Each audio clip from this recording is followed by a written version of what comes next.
The room I'd rented in Portland still smelled like somebody else's bad decisions. Old detergent, damp drywall, and that sour, trapped air smell you get when a place hasn't seen sunlight in a while. The mattress on the floor was so thin, I could feel the seams of the plywood through it if I laid on my side. My duffel bag sat open like it was waiting for me to leave again, and the rest of my life was spread out in little piles that didn't look like much. A couple changes of clothes, toiletries I'd bought at a gas station, a stack of job applications I'd printed at the library and folded too many times, corners soft, ink smudged where my thumb kept landing. I kept telling myself I was lucky to be out. 60 days isn't forever. It's not some movie sentence where you come out with prison tattoos and a plan. It's just long enough to lose whatever momentum you had, long enough to get used to your name being a number, long enough to forget what silence sounds like when it isn't enforced. People hear bar fight and they picture some guy swinging because he wants to prove something. That wasn't me. Not that night. I'd been drinking, yeah, and that's on me. I'd been sitting with a friend, minding my own business, when I saw a guy corner one of the bartenders. She was trying to laugh it off, trying to slip away, and he kept leaning in like her space belonged to him. I stood up before I even thought about it. I said something. He said something back. My friend got between us, and then hands were on shoulders, and then somebody shoved somebody, and then the room was noise and red light and bodies too close. I remember the heat in my face more than anything. I remember thinking I was doing the right thing, and then realizing I couldn't find the brakes. When the cops showed up, nobody cared who started what. They cared who was still standing, who looked angry, who looked guilty. I looked guilty. That morning after I got out, I tried to do it the clean way. I put on the best shirt I owned, and I walked into places with help wanted signs like I belonged there. Warehouses, a tire shop, a couple diners, a small delivery outfit that had a handwritten "now hiring" taped to the window. The conversations all started the same. A polite smile, a quick look at my hands like they were checking for trouble, a manager asking if I could pass a background check like it was just a box on a form. Then their eyes would change. It happened fast, like a light shutting off behind glass. They'd keep the smile on their face, but it wouldn't reach anywhere real. They'd say they were fully staffed. They'd say they'd call me. They'd say they'd keep my application on file. Nobody said it out loud, but I heard it anyway. Not you. Not here. By the time I got back to the room, my legs felt hollow. I sat on the mattress and stared at my wallet. A couple wrinkled bills, some loose change, not enough to play tough, not enough to walk away from anything. My phone rang. Unknown number. "Tanner Caine?" she asked. "Yeah," I said. "Overnight run." "Can you be here in 45? She asked. "Yeah, I can," I told her. I didn't ask who else turned it down. I didn't ask why it was last minute. I didn't ask anything that would give her a reason to hang up and move on to the next name on a list. I just stood up, grabbed my duffel, and started moving while the room still had the nerve to feel quiet. Cascade star lines sat out on the edge of Portland, where the city stopped pretending it was pretty. Warehouses, chain link, loading docks, floodlights that made everything look pale and tired. The rain wasn't really rain, more like a mist that never decided what it wanted to be. It hung in the air and turned the blacktop into a dark mirror. Every step I took kicked up the smell of wet asphalt, oil, and something metallic that reminded me of old tools left out overnight. The yard was lit in that sickly yellow that makes time feel wrong, like it could be midnight or 4 in the morning and your body wouldn't know the difference. A bus was already idling near the lane markers, its engine rumbling steady, exhaust curling low and white as it disappeared into the damp. The windshield wipers tapped back and forth even though the glass didn't look that wet, like the bus was nervous and couldn't stop fidgeting. Somewhere deeper in the yard, an air compressor sighed, then went quiet again. The sound carried and faded like it had nowhere to land. I kept my head down and walked with purpose, the way you do when you don't want anybody to think you're lost. I still had that thing in me from the last 60 days. The habit of moving like a question could turn into a problem. There were a couple guys in reflective vests near a bay door, smoking under an overhang. They glanced at me once and went back to whatever they were talking about. I tried not to read into it. In my head, every look was still a judgment. The office was a small box attached to the yard, windows smeared with rain and fingerprints. Fluorescent lights buzzed overhead, and the air was too warm, like somebody had cranked the heater just to fight the wet. A bulletin board held faded schedules and laminated safety notices. The counter was scuffed, the kind of surface that had seen 1,000 tired hands slide paperwork across it. Bree Halstead was behind the counter, hair pulled back, eyes half-lidded like she'd been awake too long. She didn't smile, but she didn't look at me like I was trouble either. That alone felt like a break. "Sign here," she told me. The pen was chained to the counter. I wrote my name slow, like the letters mattered, like they could be proof I belonged in a place like this.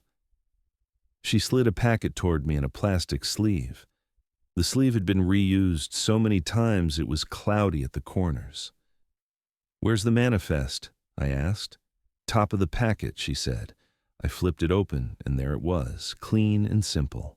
A run sheet with times, stops, and a passenger list that looked official enough to make my chest tighten. Names, initials, seat assignments. It wasn't a big thing, but it felt like a system. Like somebody had already decided how the night was supposed to go, and all I had to do was follow the lines. After everything I'd been through, a set of lines on paper felt like something you could trust. I skimmed the list. Harold Vetter, Nina Caro. Both had seats assigned. I said their names in my head once, the way you do when you're trying to lock something down. Those two stood out because they sounded like real people, not placeholders, not passenger A and passenger B. The list made it feel less like I was picking up strangers in the dark and more like I was doing a job with an order to it. Under the run sheet was a temporary badge, a key ring with a couple tags, and a scanner that looked like it had been dropped more than once. The rubber edge was worn shiny in spots. I turned it over in my hand and felt the weight of it. It wasn't heavy, but it had responsibility in it. It told me, in a quiet way, that somebody expected me to keep track of what mattered. Outside, the bus idled like it was waiting on me specifically. The number on the side didn't mean anything to me yet, but it looked official. The interior lights were on, soft and yellow, and the windows reflected the yard like sheets of dark glass. I climbed the steps, wiped my shoes on the mat, and took in the smell inside. Vinyl seats, stale coffee, faint disinfectant. It wasn't pleasant, but it was familiar in that generic way. Like airports, like waiting rooms, like places people pass through when they're not sure where they're going next. I set the packet down in the little tray by the driver's seat and ran my eyes over the controls. I wasn't new to driving. I'd driven plenty, but this was different. The dashboard was bigger. The mirrors had blind spots I hadn't earned yet, and the bus felt like a responsibility I could mess up in ways that mattered. I adjusted the seat, checked the mirrors, and watched the wipers smear the mist across the glass. My hands didn't shake, but I could feel the tension in my forearms, like my body knew this was a test. The route on the sheet was straight enough on paper. Leave Portland, head east, merge onto I-84, run the line along the Columbia River Gorge. I'd seen pictures of it. Everybody had. River carved between cliffs, pine trees stacked up the slopes, water black at night. Then it opened into eastern Oregon, long stretches where the world was mostly dark and empty, the highway a thin ribbon cutting through it. Boise was the end point, the promise of a terminal with lights and a place to breathe. On the map, it looked clean. In real life, at night, I knew it would feel like driving into a quiet that didn't want you there. I told myself to treat it like any other run. Procedure, routine, follow the sheet, follow the clocks, check mirrors, check gauges, keep the speed steady. That's what I had now. If I tried to run this on instinct, I'd end up making choices the way I did in that bar, fast and hot and stupid. I wasn't going to be that guy tonight. I couldn't afford to be that guy. A job like this didn't come with second chances, not for someone like me. If I screwed up, I wouldn't just lose the run. I'd lose whatever thin thread of stability I'd managed to catch. Passengers started showing up in ones and twos, dragging luggage behind them. Most of them moved like they were already tired. They didn't look at me much, just climbed aboard, found seats, settled in. I watched the scanner screen light up as I tested it. The glow was a small comfort, a bright little rectangle that said yes or no, right or wrong, without making it personal. One guy boarded with a beat-up backpack and the kind of restlessness you could feel from the aisle. He didn't look like he'd slept in a while, and he carried himself like the world had been annoying him all day. He handed me his ticket without meeting my eyes. I scanned it and watched the screen. "Evening," I said. The scanner beeped and the display flashed a name that matched the edge of his attitude. "Mason Rudd?" I asked. "Yeah," he said. He moved past me like he didn't want to be stopped by any more words. I didn't take it personal. I just noted it. Mason Rudd. Seat assignment. A name on a screen, a body on the bus. That was how I needed to think about it. Clean, simple, logged. I flipped the manifest again and checked the seats as people settled. Harold Vetter, Nina Caro. I didn't see them yet, but I knew they were coming because the paper said they were. That thought should have been nothing, but it helped. It made the night feel like a list of steps instead of a stretch of unknown. The yard light spilled through the windshield, and for a second, I caught my own reflection in the glass. I looked older than I felt, tired in a way that didn't come from sleep. I thought about the last time I'd had a job that came with a badge, even a temporary one. I thought about the way people looked at me when they heard 60 days. Like it was contagious, like it told them everything they needed to know. This job didn't erase that. It didn't fix it. But it was something that looked like forward motion, a schedule, a route, a seat map, a scanner that beeped when things were real. I grabbed the packet, set it where I could see it, and kept my eyes on the steps. If I could do this one night, then maybe I could do the next. And if I could keep doing the next, then maybe I could stay out of that room with the damp walls and the crumpled papers long enough to start feeling like a person again. Dale caught me right as I was double-checking the packet in the scanner, like he'd been waiting for the exact second my attention drifted away from the aisle. He didn't step onto the bus. He just hooked 2 fingers at me and tilted his head toward the door like it was a routine thing, like every driver got pulled aside before a night run. I followed him down onto the wet pavement and around the nose of the bus. The rain misted across the yard lights and turned everything into soft halos. Up close, Dale looked even more tired than he had from across the counter. His jacket was zipped wrong, one side higher than the other, like he'd done it in the dark without caring. His eyes were the kind that didn't waste time blinking. He reached into a clipboard and pulled out a single sheet of paper, folded twice, edges softened like it had been handled too much. Across the top, in plain block letters, it read, "Night Run Rules." He held it out like he was handing me a receipt. I took it and felt that immediate little resistance inside me, the part that wanted to laugh or ask what kind of company needed special rules for a bus run. Not because I thought I was smarter than anyone, but because my brain wanted the world to make sense. A route is a route. You drive it. You stop where you're supposed to stop. You don't stop where you're not. That should have been enough, but nothing about my life had been enough lately. So I didn't say anything.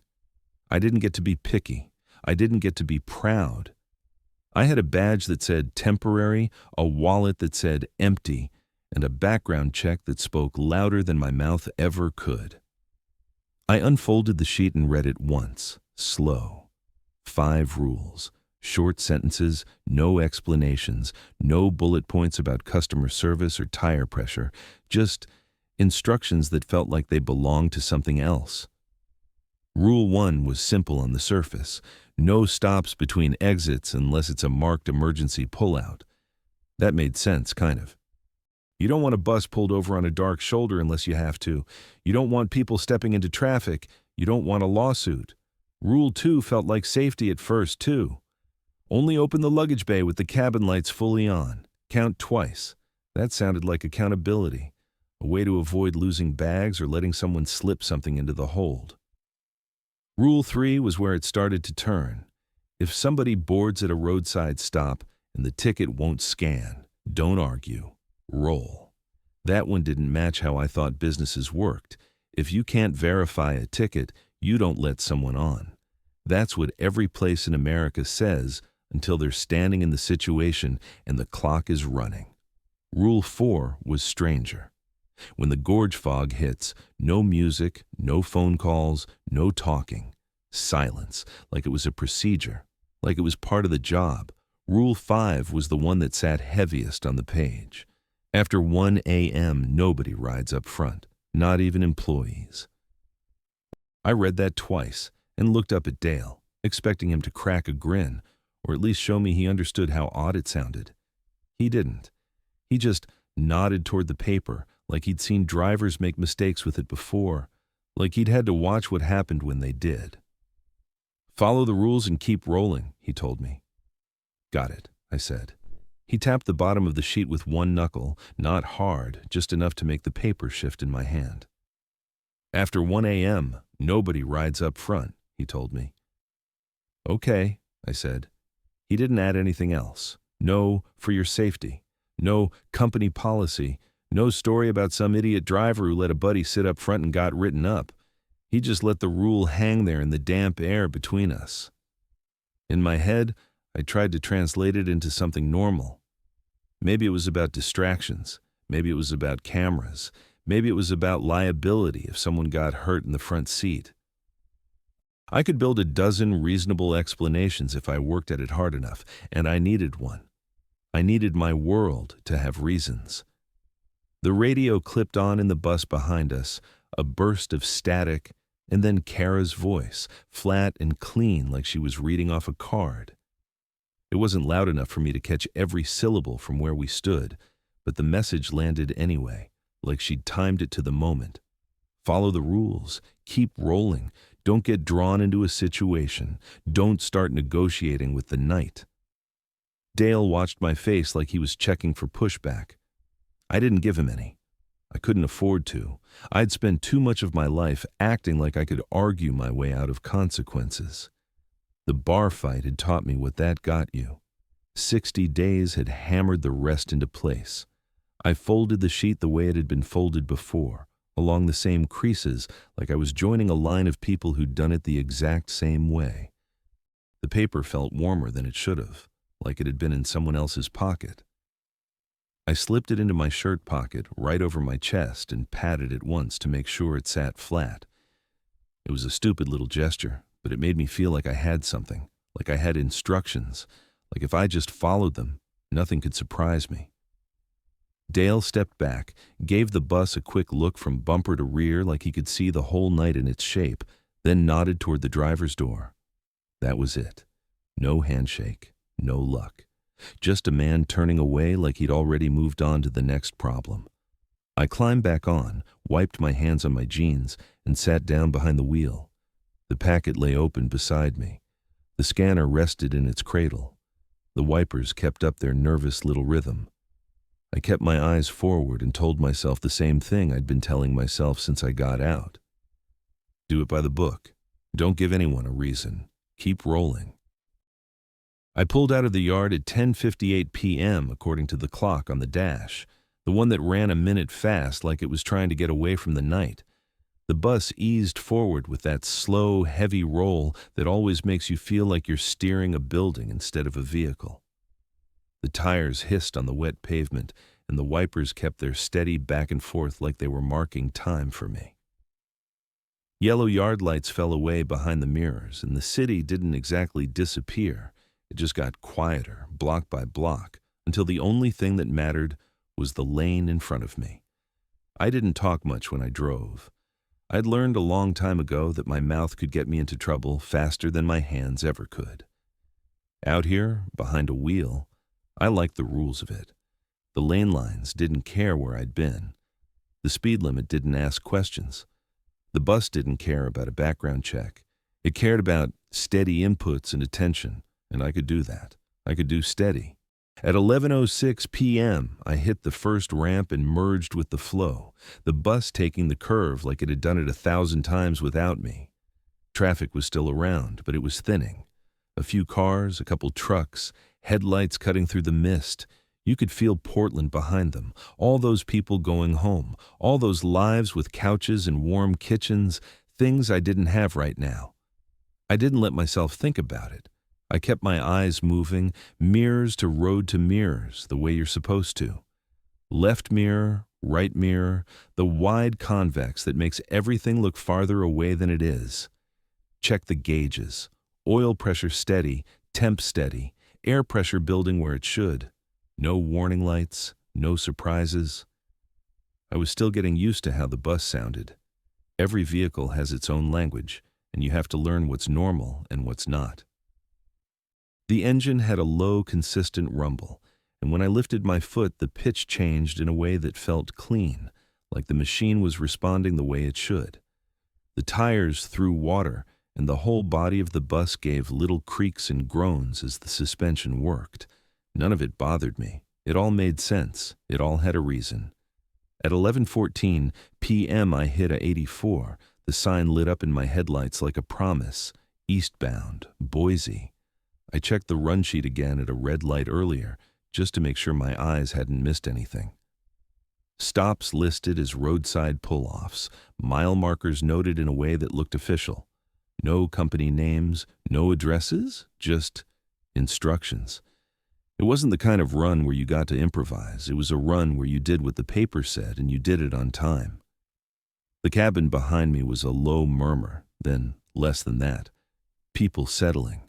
The soft scrape of a bag being shoved under a seat, a cough, a phone buzzing. It wasn't loud, and that was good.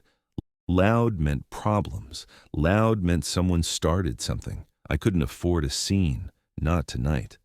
At 11:19 p.m., I pulled into a well-lit shoulder lane near the last Portland side pickup point marked on the sheet, not a real terminal, just a spot that served as one for late runs. A few passengers were already aboard, but I still needed to verify who was who, and I needed to do it like a professional. I turned slightly in the seat, kept my voice calm, and glanced at the manifest. "Evening, folks," I said. A couple heads lifted and dropped again. Nobody wanted a conversation. That was fine. I didn't either. I ran my finger down the list and checked seats, not because I cared where anyone sat, but because the paper said it mattered. It gave me something concrete to hold on to, and it gave me a reason to know names without it feeling weird. "Harold Vetter?" I asked. A man a few rows back, aisle seat, lifted his chin like he'd been expecting it. "Yeah," he said. He didn't smile. He didn't sound angry either. Just tired. Maybe older than me. Maybe not. In the low cabin light, it was hard to tell. He wore a dark jacket and a knit cap pulled down enough to shadow his eyes. He looked like someone who didn't want attention, but also like someone who paid attention to everything. I moved down the list. "Nina Caro?" I asked. A woman nearer the middle raised her hand slightly, like she was in a classroom, then let it fall back to her lap. "That's me," she said. Her voice had that soft, everyday quality, like she'd said her name to 100 people in 100 places, and it never meant much. She had a plain coat on and a canvas tote at her feet that looked worn but clean. I clocked the tote without thinking. People carried their whole lives in bags like that. I glanced across the aisle and saw Mason already slouched, headphones in, foot tapping like he was annoyed the world hadn't moved faster for him. I didn't need to say his name again. The scanner had already given it to me, and he'd confirmed it with that one flat, "yeah." A name, a seat, a pulse. That was enough. I kept my voice even and didn't add anything extra. No jokes, no pep talk, just the essentials. Stay seated while we're moving, I told them. It wasn't a power move. It was me doing my job. It was me making sure nobody stood up in the aisle when I had to brake and then filed a complaint because they ate floor. A few people shifted like they'd been reminded they were on a bus. A guy near the back pulled his leg in. Someone zipped a jacket. The cabin quieted again. "We're rolling," I said. Then I faced forward, put my hands on the wheel, and let the night take us. At 11:26 p.m., we were fully on the highway again, the city lights falling behind and to the left, becoming a smear in the mist. The road ahead stretched east, dark and slick, reflectors blinking in my headlights like little eyes that only existed to keep you straight. I kept my following distance generous. I wasn't trying to impress anybody. I wasn't trying to make time by taking risks. I wanted a clean run, clean and boring. Boring was a gift. My breathing settled into a pattern, in through the nose, out slow. Not a meditation thing, not a self-help thing. Just control. When I'd been locked up, the one thing you could always control was your breath, and sometimes that was enough to keep your mind from tipping into the wrong place. I'd learned that the hard way, in a cell that smelled like bleach and stale sweat, staring at a ceiling that never changed. At 11:38 p.m., traffic thinned down to a few scattered vehicles. A semi passed in the left lane, tires throwing mist, its lights reflecting off the wet as it went by. I watched it until it was ahead of me and then checked my mirrors again. Habit. Discipline. The bus felt steady, heavy in a reassuring way. I could feel the weight of the passengers behind me, the distribution of it, the slight sway as the road curved. It wasn't scary. It was real. Every once in a while, I glanced up at the rearview mirror that looked down the aisle. Harold sat still, hands in his lap, gaze angled toward the window. Nina adjusted her tote once, then settled. Mason shifted like he couldn't get comfortable, knee bouncing, head turned away. Everyone else was just shapes in dim light, faces washed out and unimportant. That was how it should be. The bus wasn't a living room. It was a container moving through the dark. At 11:52 p.m., I took the first scheduled pull-off, not because anyone asked, but because the sheet said to. It was a wide turnout with decent lighting, the kind you'd see used by trucks and late-night travelers. The rain misted in the beams, and the air outside had that cold edge that made you wake up whether you wanted to or not. I set the brake, put the bus in park, and looked at the rule sheet in my pocket without taking it out, like I could feel the words through the fabric. Rule 2. Cabin lights fully on, count twice. Before anyone could stand up, I reached for the cabin light switch and turned it on all the way. The interior brightened, and it made people blink and squint, annoyed for half a second. I didn't care. I wanted the light. I wanted the whole space visible. Light meant clarity. Light meant I could see what I was doing. I stepped out into the wet and walked to the luggage bay. The metal door was cold under my hand. I opened it and the smell hit me, that mix of rubber and dust and whatever people's bags soak up over time. I didn't linger. I just started counting. 1, 2, 3, 4. I counted slow, touching each handle with my fingertips like it would keep me honest. I finished, closed my eyes for a second, then counted again from the other side. Same number. I checked it against the sheet. It matched. No extra, no missing, no excuse to worry. I shut the bay, latched it, and stood there for a second in the mist, listening. Not for anything supernatural, just listening the way you do in a new job when you're trying to learn the sounds of the place. The highway hissed nearby. A truck rolled past, low and distant. The bus engine idled steady behind me. Nothing else. When I climbed back on, a couple passengers had taken the opportunity to use the restroom or stretch, but most stayed seated, glued to their own fatigue. I didn't rush them. I didn't want to create friction. At 12:01 a.m., we rolled again, and the pull-off lights fell away in the mirrors. From there, the highway started to feel like it belonged to us.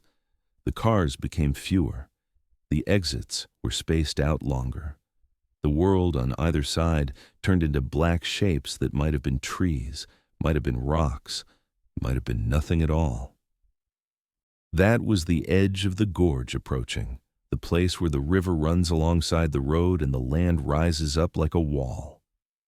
At 12:19 a.m., the first real view of the Columbia showed up between the guardrails and the slope, a long, dark ribbon that caught occasional reflections like broken glass. It wasn't pretty at night. It was just big and quiet and indifferent. The rock faces on the other side were darker than the sky, and the trees on the slopes looked like silhouettes cut out of paper. The bus headlights painted the lane, and everything beyond it felt like it could disappear if you blinked. The fog didn't hit all at once. It came in layers, thin at first, like breath on a mirror, then thicker in pockets, drifting low over the river and reaching toward the road. It clung to the guardrail, slid across the asphalt in pale sheets. At 12:31 a.m., I saw the first band of it stretch across our lane like a low cloud that had lost its way. I didn't panic. Fog was fog. I'd driven in worse, but I remembered Rule 4 sitting on my chest in that shirt pocket. When the gorge fog hits, no music, no phone calls, no talking. I glanced at the dash. The radio was still on low, some late-night DJ voice half swallowed by static. It wasn't doing anything for me anyway. I reached over and turned it off. The silence that followed was immediate and heavy, like the bus had shut its mouth. The engine noise seemed louder. The tires sounded sharper on the wet road. The wipers became the loudest thing in the world, each pass a soft thump that made the space feel smaller. Behind me, the cabin noise dropped too, like people sensed the change without understanding why. A couple phones dimmed. Someone cleared their throat and then stopped, like they decided against it. I kept both hands on the wheel and leaned forward slightly, eyes scanning the lane lines, the reflectors, the edges of the road. My shoulders stayed loose on purpose. Tight shoulders made you overcorrect. Overcorrecting in a bus was how you ended up on the news.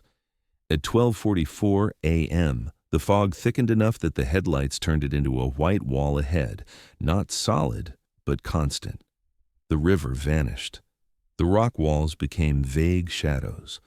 The world narrowed to what I could see in front of the hood, and the rest was just potential. I checked the mirrors again. Harold still sat with that same stillness, face angled toward the window like he was watching something I couldn't see. Nina sat upright, hands folded around the strap of her tote, eyes forward. Mason had taken one earbud out and was staring down the aisle like he wanted to complain but didn't want to be the first person to speak into the quiet. I stayed in my lane. I stayed on speed. I watched the signs as they emerged and vanished. I logged times in my head the way the sheet wanted me to. 12:51 a.m., mile marker. 12:57 a.m., another exit we didn't take. 1 a.m. coming up like a line on the road, a rule waiting to matter. I told myself, over and over, that this was fine, that it was just a night run, that the weirdness was in my head because my life had been weird lately, that a guy doesn't do 60 days and walk out clean. You carry things. You hear things too sharply. You expect trouble because trouble has been real. The bus kept rolling east, steady and obedient, cutting through fog that didn't seem to move the way fog should, and I kept doing what I knew how to do. I followed the lane. I followed the sheet. I kept my mouth shut, and I held on to the idea that if I did everything right, the night would stay boring. The fog didn't just sit on the road. It moved like it had intent, sliding in low sheets across the asphalt and then lifting, like it was testing how much it could hide at once. My headlights turned it into a pale tunnel, and everything outside that tunnel felt unreal. The river was gone now, swallowed up.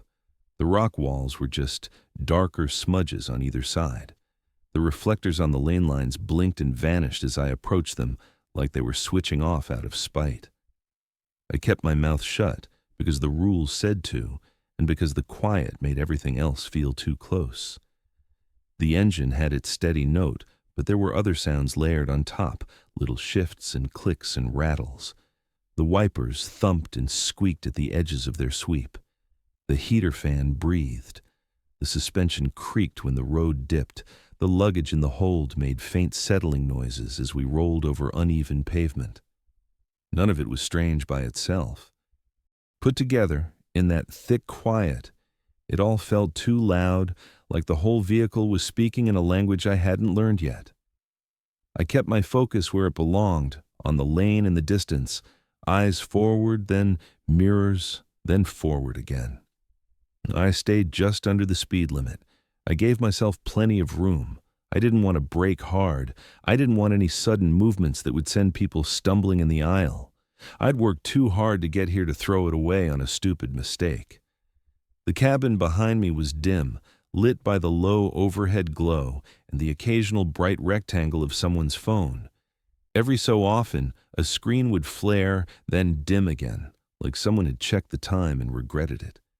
People shifted in their seats. A jacket rustled. Someone sniffed.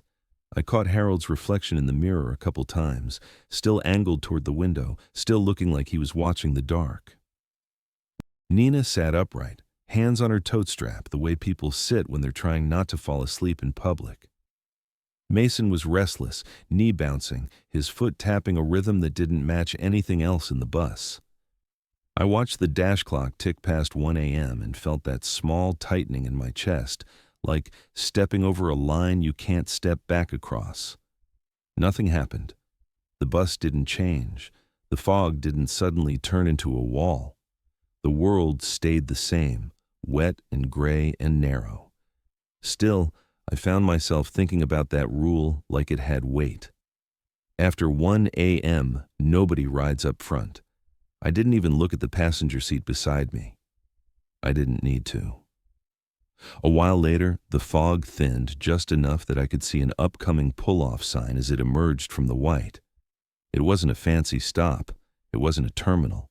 Just a roadside place where the pavement widened and a few lights stood on tall poles, their glow sickly and weak.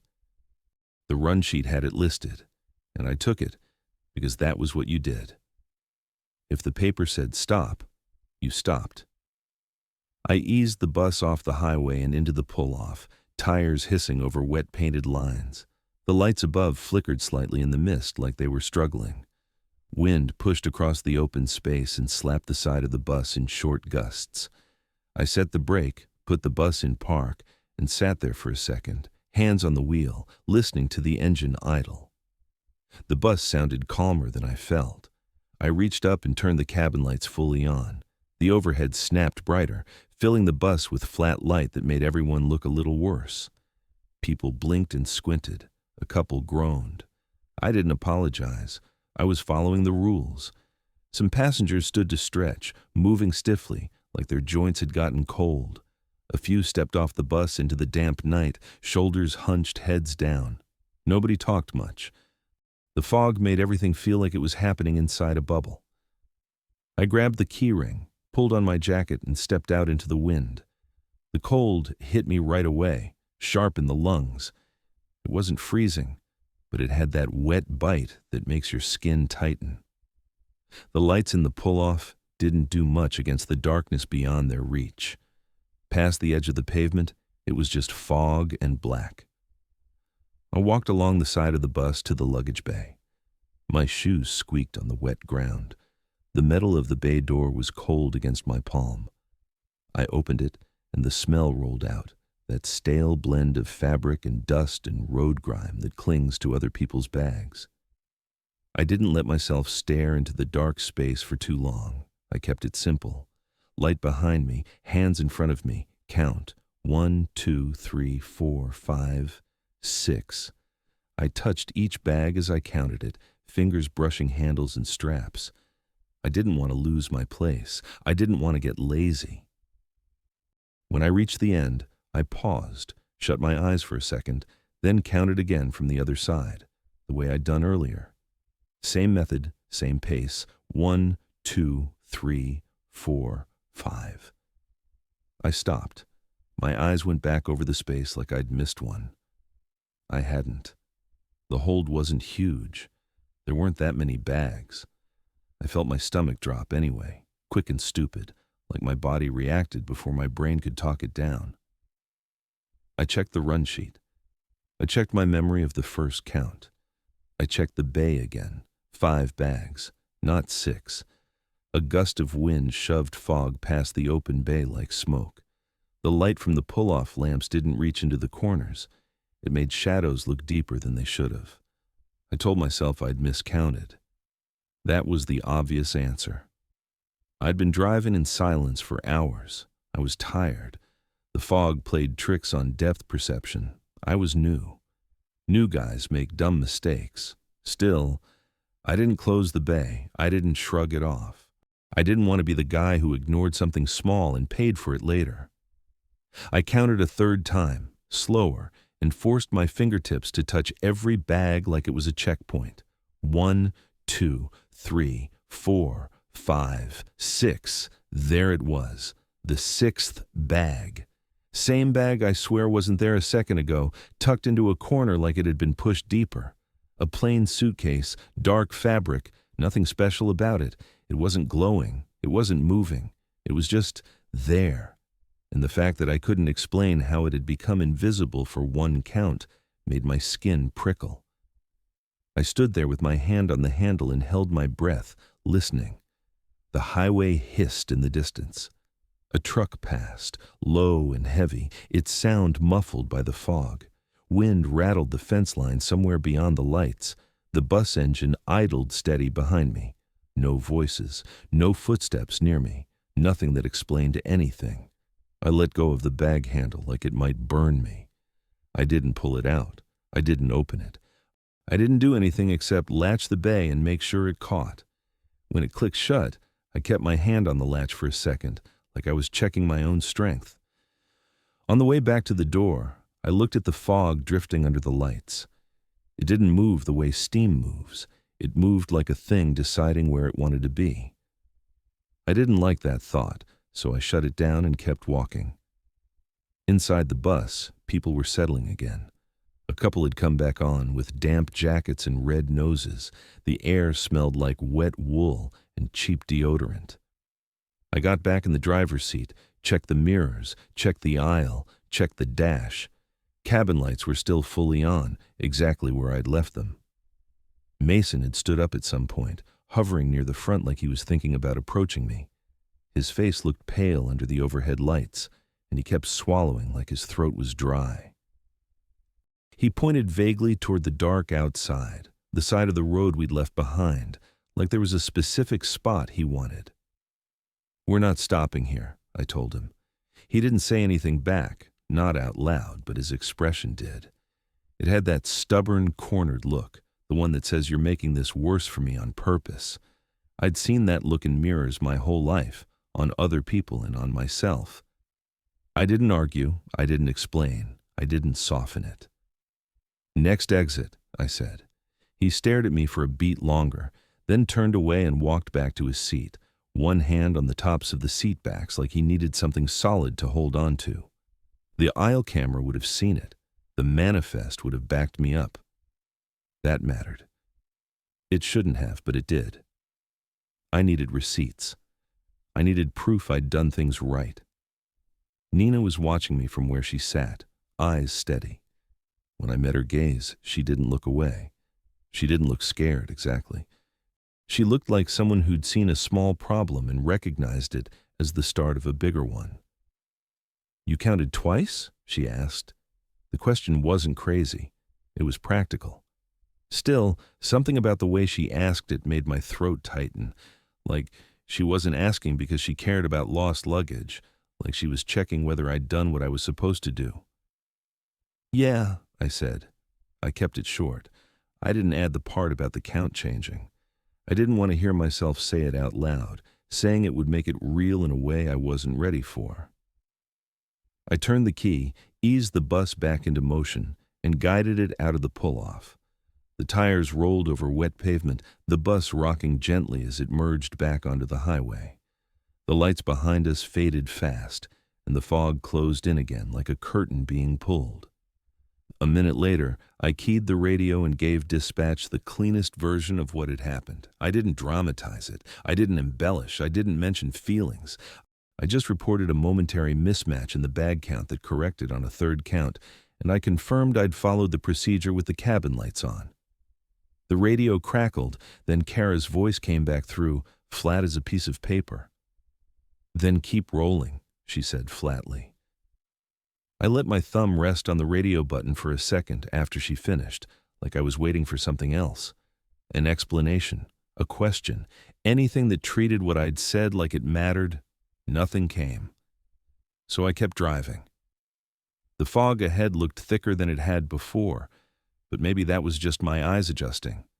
Maybe it was just the night doing what nights do, turning ordinary things into threats when you stare at them too long. The lane reflectors blinked at me and disappeared under the bus one by one. The wipers kept their steady rhythm. The engine kept humming like it was satisfied. Behind me, the bus settled back into that uneasy quiet, a moving room full of people who didn't know each other and didn't want to. And I held on to the rules like they were the only thing between me and slipping again. After 1 a.m., the highway felt like it had a seam down the middle, like I'd crossed some invisible threshold and the night had changed its rules without telling me. The dash clock kept ticking the same as it always did. The engine kept its steady rumble. The wipers kept time. But my body didn't care about any of that. My body cared about that folded sheet in my shirt pocket, about the part Dale had emphasized like it was a warning instead of a policy. After 1 a.m., nobody rides up front. I'd been driving long enough to know the difference between nerves and instinct. Nerves make you imagine things. Instinct makes you pay attention to what's already there. What I felt wasn't panic. It was that tightened focus you get when you realize you can't afford another mistake. The bag count at the last stop had corrected itself, sure, but it hadn't corrected itself in a way that made me feel better. It had corrected itself in a way that felt like it was showing me it could.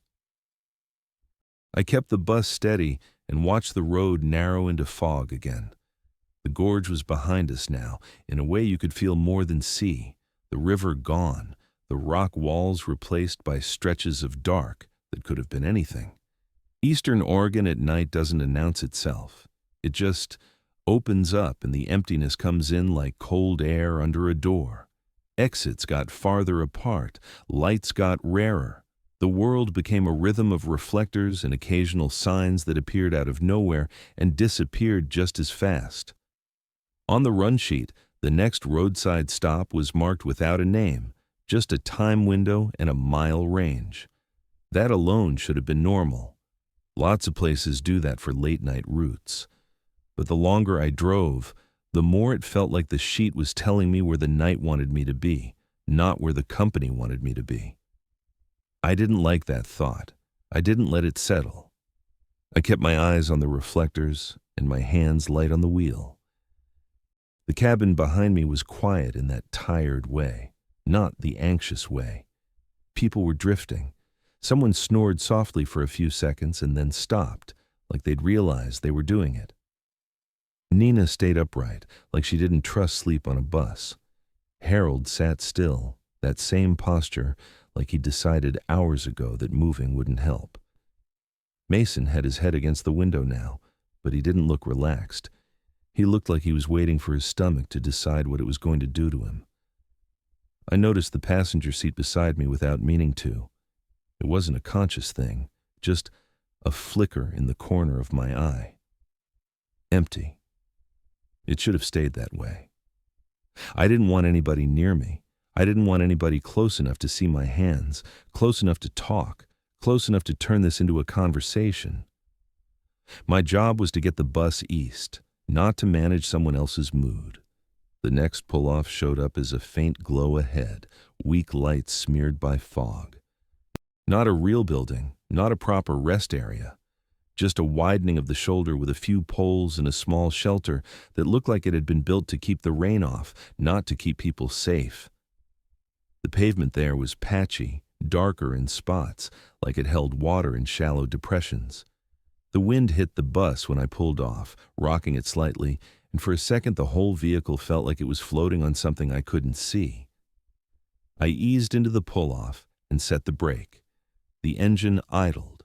The wipers slowed and then stopped. Silence rushed in like it had been waiting outside. I didn't turn on the cabin lights this time. I didn't need to open the luggage bay.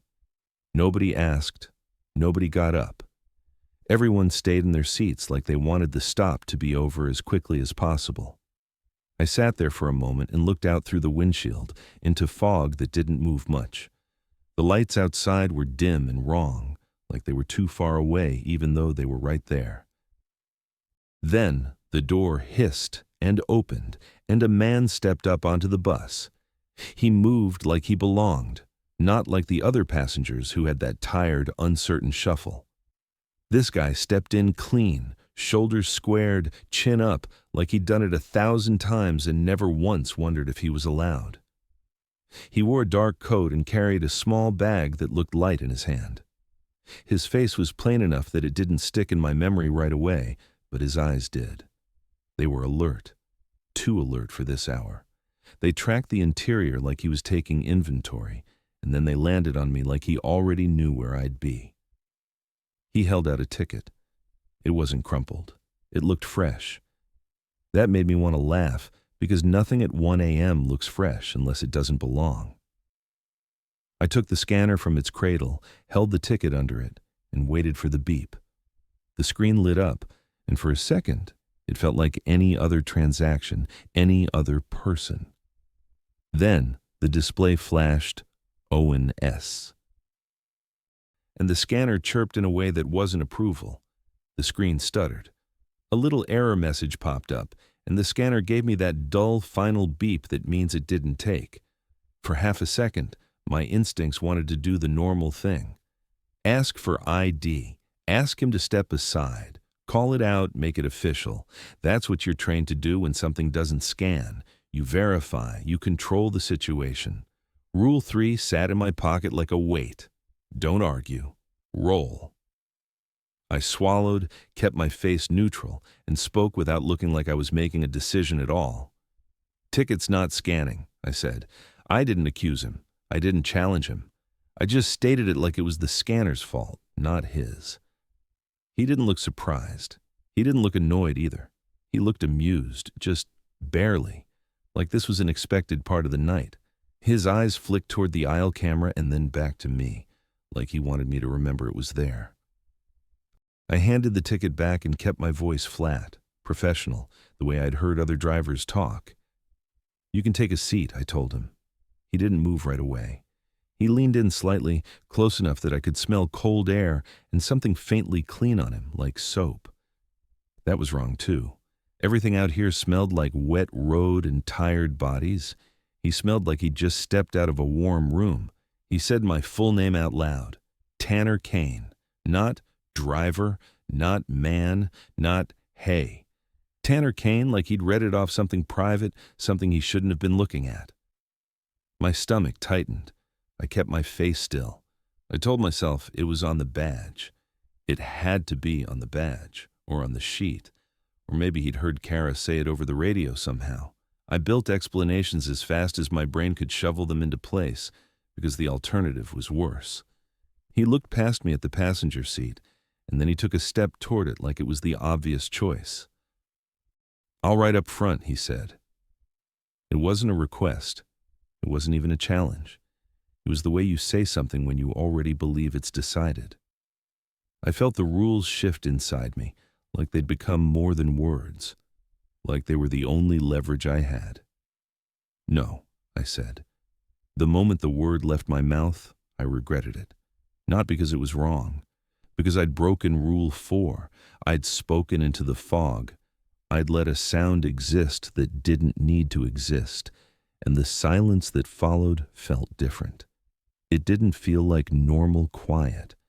It felt like the bus was listening. The man didn't flinch. He didn't argue. He just stood there with a calm patience that made me feel like I was the one being difficult. Like I was the one out of place. Behind him, I saw Mason watching from his seat, eyes narrowed. Nina's gaze was steady, like she was waiting to see what I did next. Harold sat still, but I could feel him, like attention has weight. The man took another half step toward the front seat anyway, slow, casual, like he was giving me time to change my mind. I could have let him. It would have been easier in the short term. No conflict, no scene, just let him sit, get through the run, tell myself it didn't matter. But it did matter. It mattered because Dale had said it like it mattered. It mattered because Kara's voice had been flat when she told me to keep rolling.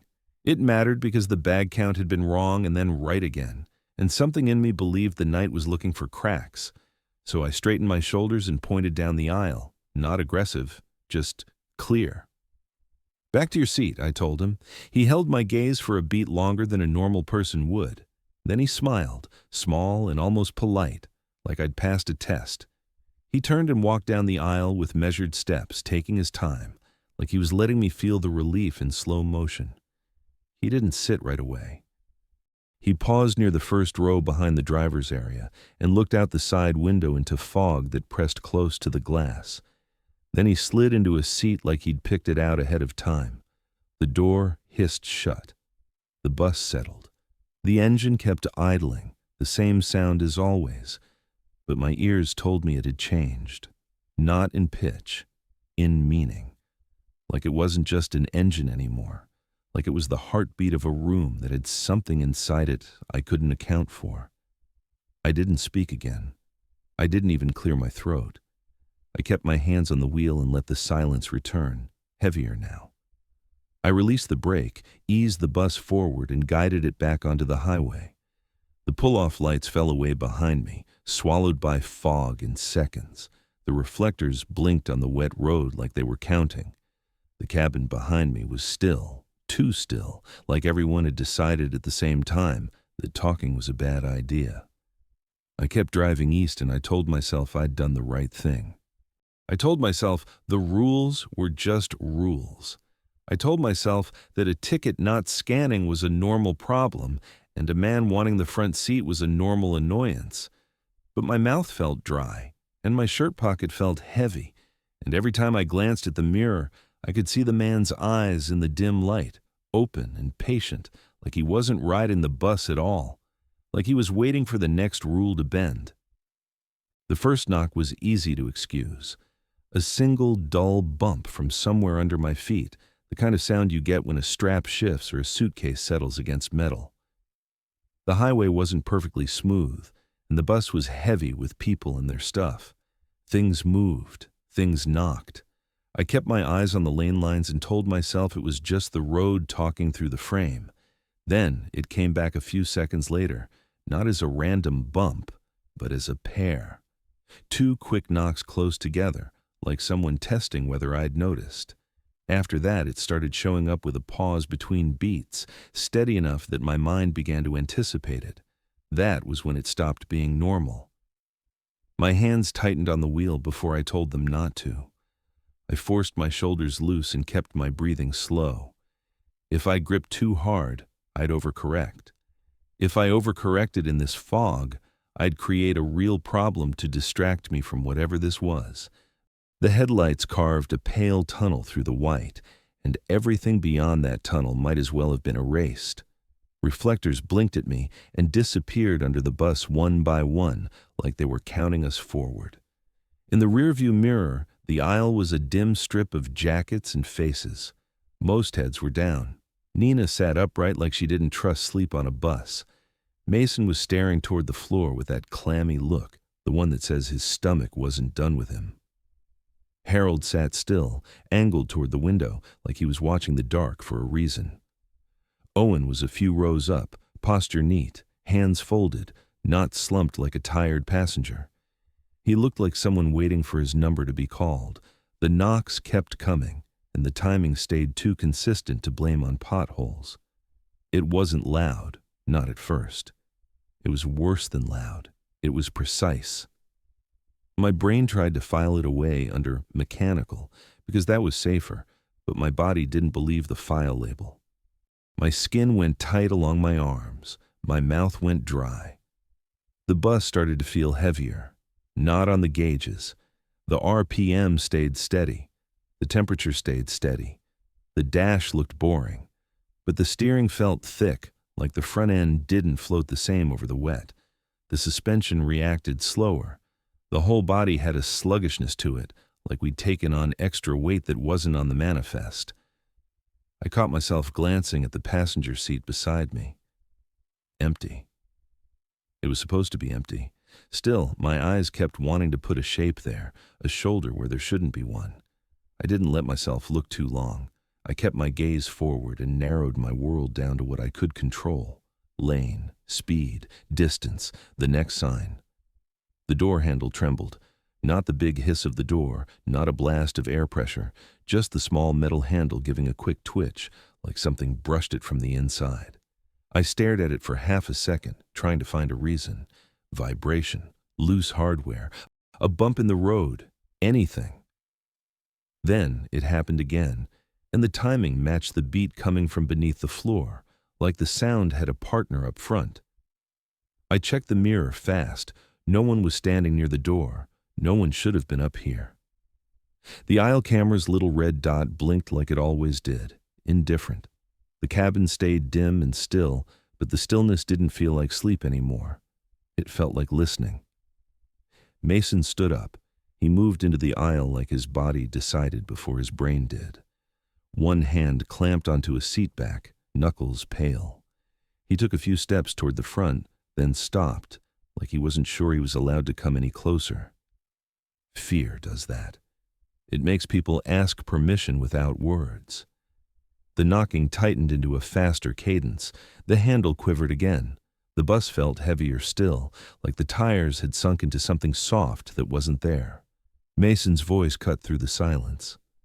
"Stop the bus," Mason said. It wasn't a scream. It was flat and desperate. It said he'd reached the point where he didn't care about schedules or rules or being reasonable. He just wanted out, right now. Rule 1 hit my mind like a sign in headlights. No stops between exits unless it's a marked emergency pullout. The fog was thick. The shoulder was wet. Beyond my beams was nothing I could trust. I didn't know what stopping would mean, and I didn't know who it would be for. "No," I said. The word came out calm, and I was grateful for that. I didn't want it to sound like a fight. I wanted it to sound like gravity. Mason stared at me like he hadn't expected resistance. His chest rose and fell faster. He looked like he might argue, and I could almost see the argument building in his face. Fear turning into anger, because anger feels like control. Owen stood up behind him. He did it slow, like he wanted everyone to see it. He stepped into the aisle with the kind of ease you don't see at this hour. He wasn't sick. He wasn't tired. He wasn't restless like Mason. He looked ready. He took a step forward, then another, and the space near the front suddenly felt crowded without anyone even touching me. Nina spoke from her seat. Her voice was quiet, but it carried because everything else was quiet. "Don't say it," she said quietly. I didn't ask what she meant. I didn't want the answer in words. My mind filled in the blank anyway. Don't name it. Don't call it closer. Don't give it something to answer. A scraping sound slid under the floor, slow and deliberate, like something dragging across metal. The vibration came up through the pedals. The knock shifted with it, traveling forward, then stopping, then starting again, like the sound itself was moving underneath us. The handle trembled harder this time, and I felt it through the frame. The bus gave a subtle lurch, not from braking, not from the road, just a momentary heaviness that made the engine note feel lower, like it had to push through thicker air. I watched for an exit sign, like my life depended on it, because it did. The fog thinned just enough that a green sign appeared ahead, letters blurred by water and distance. I didn't care what it said. I cared that it was real. I signaled and eased right. I kept it smooth. The last thing I needed was Mason stumbling in the aisle or Owen using a stumble as an excuse to move closer. Mason's grip tightened on the seat back. Owen stayed standing, watching me like he was counting how many seconds it took me to commit. Harold didn't move, but in the mirror I saw his eyes shift. For the first time, he wasn't watching the window. He was watching me. I took the exit. As soon as we left the main highway, the heaviness eased a fraction, like we'd stepped out of deep water into something shallower. The ramp curved, tires hissing on wet pavement, and the lighting changed enough to make the fog look less like a wall and more like weather. Ahead, a signed pullout appeared, reflective markers catching my headlights. A place that counted. A place the rules would recognize. I guided the bus into the pullout and set the brake. The bus rocked once and settled. The knocking stopped. The silence after it was worse. It felt deliberate, like something was waiting to see what I'd do with the quiet. I flipped the cabin lights fully on. Flat brightness flooded the interior. Faces went pale. Eyes squinted. Mason looked like he might cry or swing, and I didn't know which would come first. Owen's expression didn't change. He just stood there, calm as a man who already knew how this played out. I stood up and stepped off the bus into the wet air. The fog tasted like cold metal when I breathed it. My boots squeaked on the pavement as I walked straight to the luggage bay. The latch was cold under my hand, and for a second, my fingers hesitated like they didn't want to find out what was waiting. I opened it anyway. The hold was a dark mouth under the bus, and the smell hit harder than before. Damp fabric and road grime and something faintly sour. I counted, touching each handle, forcing my hand steady. 6 bags. I counted again. Still 6. The number stayed the same, but the corners of the hold looked deeper than they should have under the pull-out lights. My eyes caught on a shape tucked far back, long and dark, pressed against the metal wall. It didn't look like a suitcase. It didn't look like a coat. It looked like something my brain wanted to name to make it smaller. I swallowed the urge. I shut the bay and latched it with more force than necessary. The metal rang, sharp in the fog. My hands shook once, just once, and I forced them still. When I turned back toward the bus, silhouettes watched me through bright glass. Mason near the front, rigid. Nina still seated, hands tight on her tote strap. Owen standing in the aisle like he owned the space.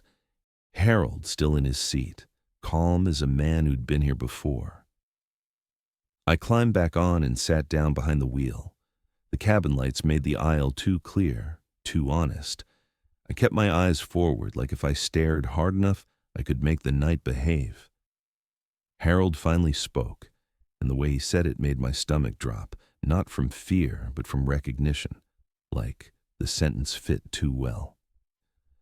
"The rules are for you," Harold said flatly. I didn't respond. I didn't want to give the bus any more sound than it already had. I released the brake, eased us back onto the ramp, and merged into the fog again, keeping it smooth, keeping it steady, holding the lane like it was the only thing in the world that couldn't lie. Boise came up in that dead hour right before sunrise. Streetlights were still on, but the sky was already turning thin gray over low buildings. The wet roads looked freshly washed, like the world was pretending nothing ugly had happened. The bus felt quiet and ordinary again, in a way that made my stomach twist. Gauges steady, engine smooth, like the night could scrub itself clean whenever it wanted. We rolled into the terminal a little before dawn. Bright overhead lights flattened everything. Puddles, painted lines, tired faces. I set the brake and opened the door. People stood and filed out with that hard silence you hear after something goes wrong in public. Mason got off fast, eyes down. Nina followed, tote tight in her hand. Harold passed the front without a word, close enough that I could have asked him what he meant. I didn't.